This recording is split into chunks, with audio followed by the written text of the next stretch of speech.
these light bodies and saying these mantras, it brings the mind into a more subtle state.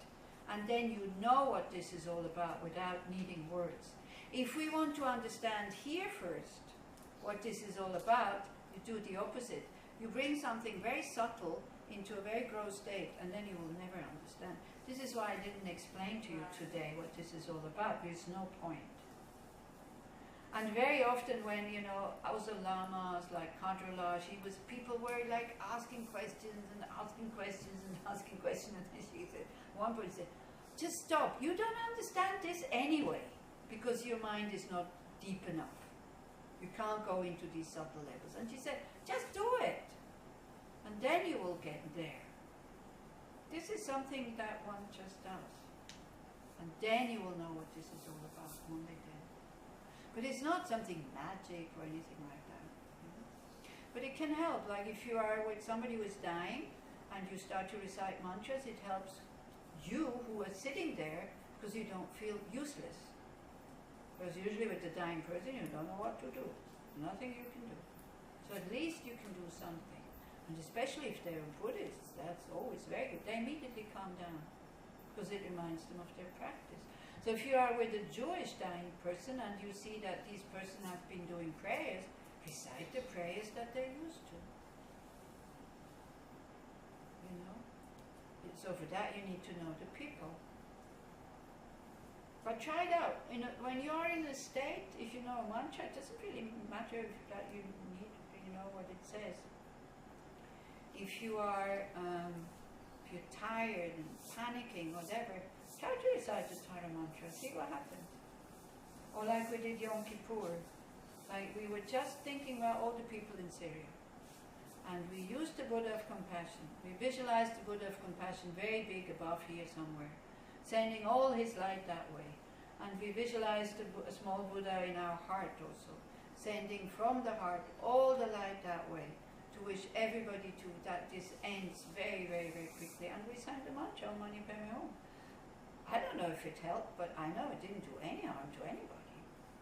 You see, this is the thing that we have to ask ourselves when we feel resistance. And it's normal that you feel resistance because we don't know what this is all about. But then also we see how sorry, I almost said stupid, but yeah, how sensitive we are that everything has to be exactly the way I want it. It's like, maybe you came here with this idea that Buddhism doesn't have a religion. But it has a religious part. I mean, if I go into a Jewish synagogue because I want to know what they're doing, do you think I should get angry when they start doing Jewish prayers? What do you think? What would you think of me if I come out and say, imagine! They recited Hebrew prayers! Oh! Isn't it? You think, what is she doing there? See, I am here to tell you what Tibetan Buddhism is all about. I know that some of you do not like this part of mantras. If I keep it out, I'm lying. Because I'm only giving you what you like to get. Then I could get you. Then we have more people, that is true. But we're not here to get a lot of people, by the way. Why? You see, we could cut this out and then we would have more people, but some people are ready for these practices, and I think it would be a real shame to these people not to give these practices just for those who don't like it. People don't like it, it's fine. You don't have to like Buddhism. You don't have to practice Buddhism. We're not here to sell something. I'm here to tell you what Tibetan Buddhism is all about. That's all. And I think I did say at the beginning, you don't have to accept anything. Didn't I? So last night, if you would have felt like getting up and going out, have the courage and go out instead of sitting here and getting angry. What's the point? Whom do you harm? Only yourself.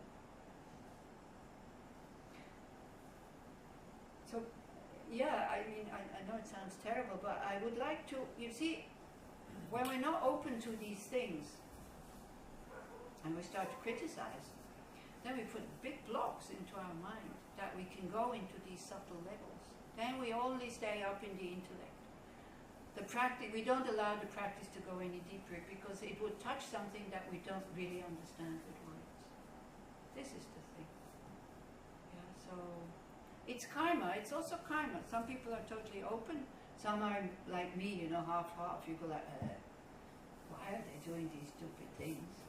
And then slowly by seeing I'm the one who is stupid, I'm not doing them.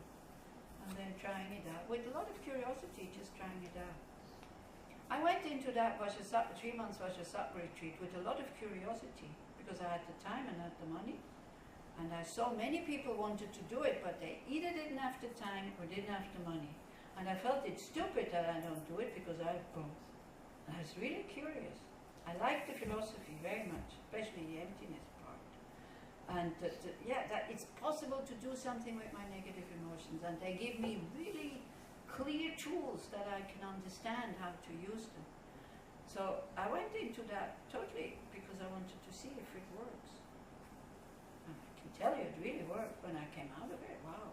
I felt so good, like open, and I could see the suffering of the people without getting angry at the aggressors, and it was a great state. Well, of course, it lasted only a week or two, but still, it's worthwhile.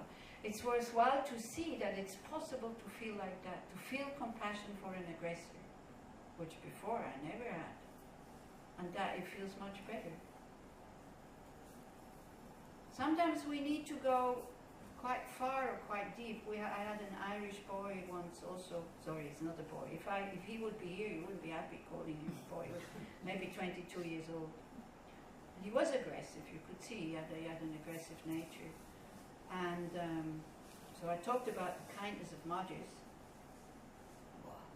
After the talk he came to see me, I thought he was going to hit or strangle me. He was so angry at me, and he said, "How do you dare to say that my parents are kind?" And I said, "Sorry, I didn't say your parents, I said parents." And I said, "Why? What happened?" I made him sit down and gave him a hot chocolate. I usually calmed him down. And I always had hot chocolate in my room. I mean hot chocolate. Milk powder, water, and Cadbury's chocolate powder. And so he told me about, you know, cigarettes being on his skin and beaten, and whatever he did was never good enough. And I said, okay, well, this is terrible.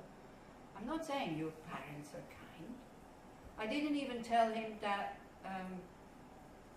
but they gave you your body. He wouldn't have been able to take that. You know, when I told you today about your mom gave you your body, I thought you were ready to hear it. Were you ready to hear it? Oh, yeah. Yeah. So I thought I can tell her that. That's okay. Him? No way. So I said, when we work with compassion, don't take your parents. They're far too big object. And then when we did at the end, the last meditation we do is always Tonglen. And I tell people not to take the biggest enemy or the people who hurt them the most, but to start small, to forgive, and then being able to take the suffering of them and give out all the happiness. But many people do, because they also feel that if they go around with this hate in their heart, that it spoils their life. Even the parents sometimes are dead and they still blame the parents. So he must have taken his parents as an object, and he came to me at the end of the meditation, totally relaxed, and he said, "Wow, I never knew that compassion feels so much better than hate."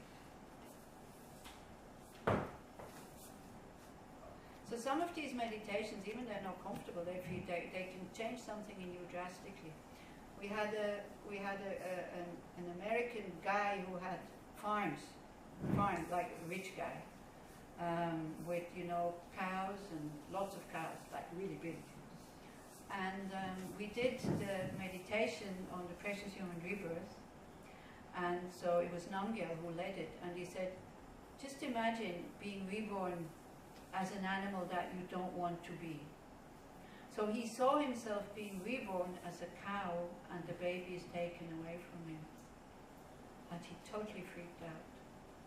And he made a decision to stop breeding cows and to make, because he doesn't need it, he has enough money, and to make a sanctuary for animals who are abandoned. From one meditation. So it can touch something in you, like really, really strong, that is just about to burst, and like that. And another one who was a dreadlock guy, and he saw himself as the lice that he keeps squashing between his fingers because he had lice. So he goes, well, he said also, I'll stop doing that, I think. So, yeah. So you have more questions about mantra, or is that clear? But do not force yourself to do anything that you don't want to do. If you have a very strong connection to Judaism, well, and you think that God will get angry when you say mantras, then don't say them.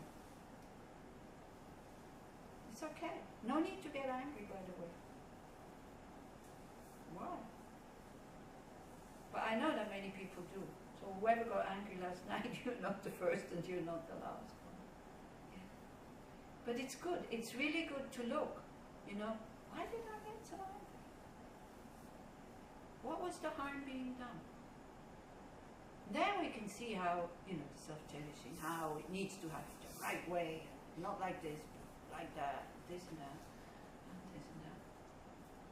But they're very powerful practices if you know what it's all about. For that, you need initiation and some instructions, and especially an open mind.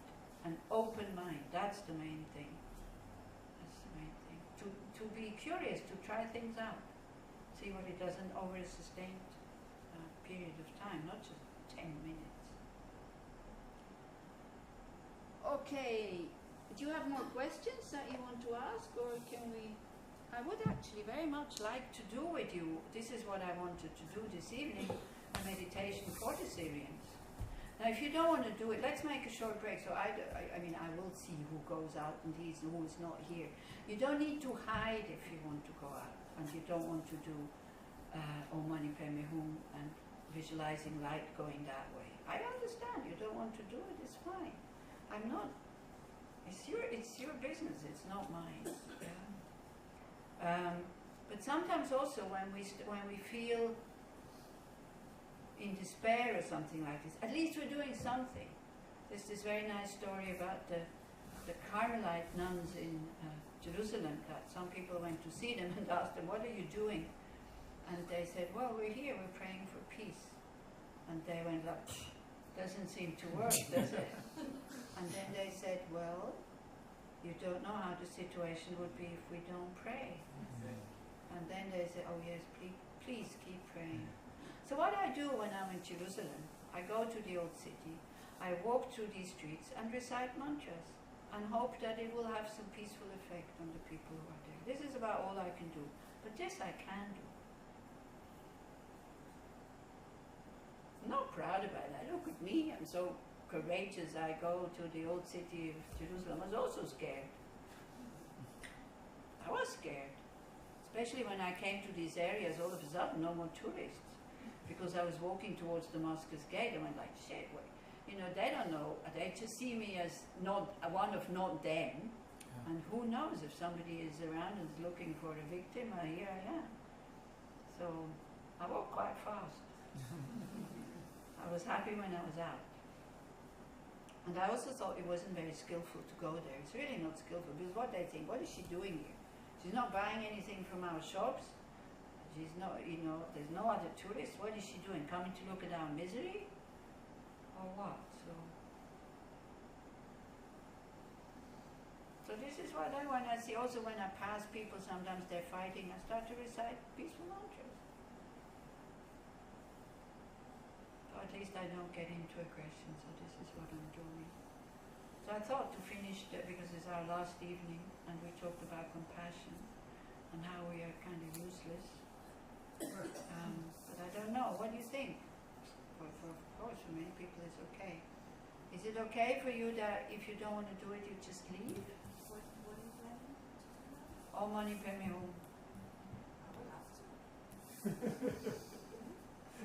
Hum. Not for us. Yesterday you did your own purification. Yeah? So, see, this whole thing about purification, it is so powerful and it's so easy. The light, the different lights coming into you, you think about purifying the body, purifying the speech, purifying the mind, and then you can go, wow, now I can start afresh. Again, you go out like the elephants rolling in the dirt again when they can't come out of the water. and again and again. If you have a lot of depression, purification is perfect. It's perfect. Yeah. Because the first, if you go and ask a Tibetan Lama what you should do, the first thing they tell you to do is purification. Because our mind is so thick. It happens also, you know, people coming to Dharamsala saying, here I am. I'm ready for a guru. I'm looking for a guru. Can you please come with me and translate? And I said, no, sorry, cannot speak Tibetan. I was very happy that I couldn't speak Tibetan because you can't imagine with what arrogance people come. You know?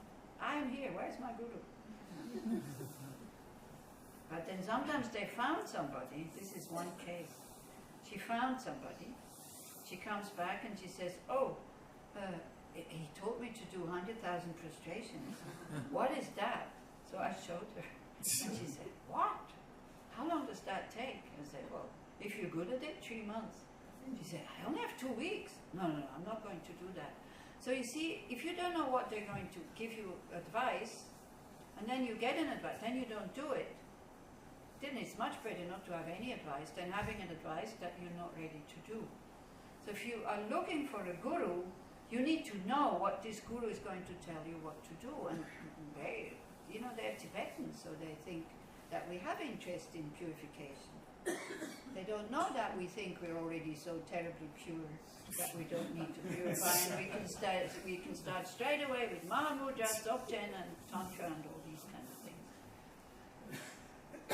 They don't know about us. Now they start to know. But before, it's like 20, 30 years ago, they thought we were like them. So, Lama Zopa Rinpoche, you know, 100,000 of this, 100,000 of that. Especially in the Kharkiv tradition also. Before people go into a serious retreat, they do 3 years of purification. Are you ready to do that? To drop everything and go 3 years into do purification? You don't know how difficult that is. You know, we think, oh, 3 years, nobody tells me what to do. Oh. Your mind will toss you around in that retreat. You will hate it.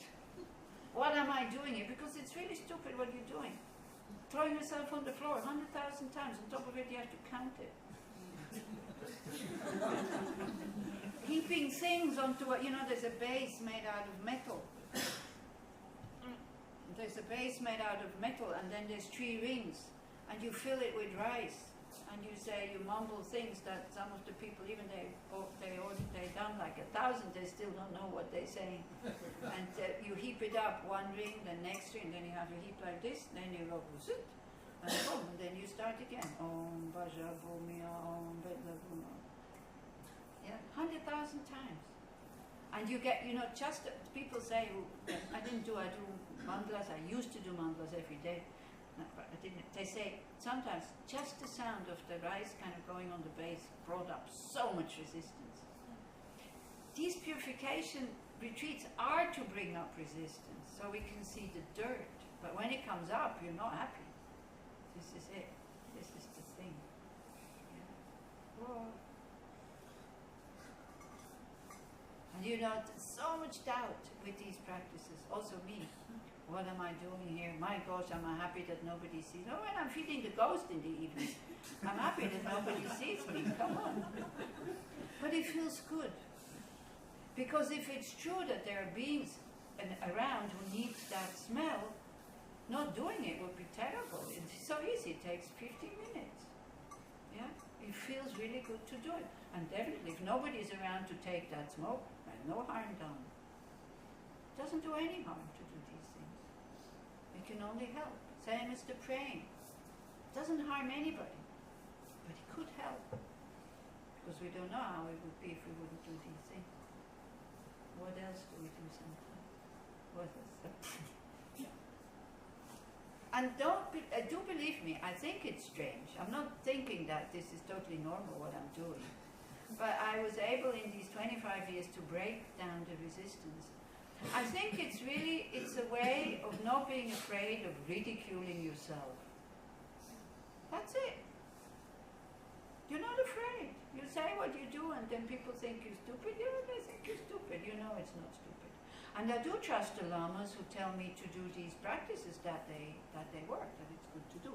So that's another part of it that comes with it. Okay. So what we will do, we will open up our hearts and wish the people first and foremost in that, is that east? Yeah, I think so. In that direction, that this war that is keeping them in its grip, that it will end very, very quickly. And you can be very creative. You can send out, if you don't want to visualize Chandresik, the Buddha of compassion is fine. Visualize something maybe that appeals to your mind. A source of light that represents love, compassion, wisdom. This is what these forms are. It's just that it's not just light, but it has also a face and hands and all this. So then you send it that way and you wish them really that these people who are in control, that they get to in contact with their own wisdom and not just with their aggression.